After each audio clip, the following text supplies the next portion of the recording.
تقع مدينة طرابزون على الساحل الشمالي الشرقي لتركيا على ضفاف البحر الأسود. تعرف المدينة بتاريخها العريق وثقافتها الغنية، حيث كانت مركزاً تجارياً وسياسياً هاماً منذ تأسيسها في القرن السابع قبل الميلاد. تعد طرابزون اليوم وجهة سياحية مميزة تجمع بين جمال الطبيعة والتراث الثقافي. تأسست طرابزون المعروفة قديماً باسم طرابيزوس وتاريبزون في القرن السابع قبل الميلاد على يد مستوطنين يونانيين من ميليتوس. بفضل موقعها الاستراتيجي، أصبحت المدينة مركزاً تجارياً هاماً على مر العصور.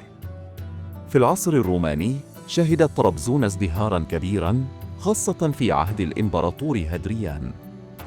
تعرضت المدينة للدمار على يد القوط في عام 258 ميلادياً، لكن الإمبراطور جوستينيان أعاد بناء أسوارها في القرن السادس. في القرن الثالث عشر، بعد سقوط القسطنطينية في أيدي الصليبيين، أسس ديفيد وألكسيوس كومنينوس إمبراطورية طرابزون التي استمرت حتى الفتح العثماني في عام 1461 على يد السلطان محمد الفاتح.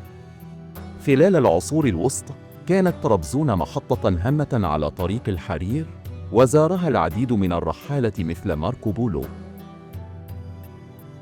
الأماكن السياحية. تضم طرابزون العديد من المعالم السياحية التي تجذب الزوار من مختلف أنحاء العالم. دير سوميلا يقع على ارتفاع 1200 متر في وادي التندير، ويعود تاريخه إلى القرن الرابع الميلادي. قصر أتاتورك مبنى تاريخي يعود إلى القرن العشرين، ويضم متحفاً يعرض فيه مقتنيات تاريخية. آيا صوفيا كنيسة بيزنطية تعود إلى القرن الثالث عشر، تحولت إلى مسجد ثم إلى متحف. ببعد حوالي 100 كيلومتر من المدينة، وتعد وجهة مثالية لمحب الطبيعة. المأكولات المحلية.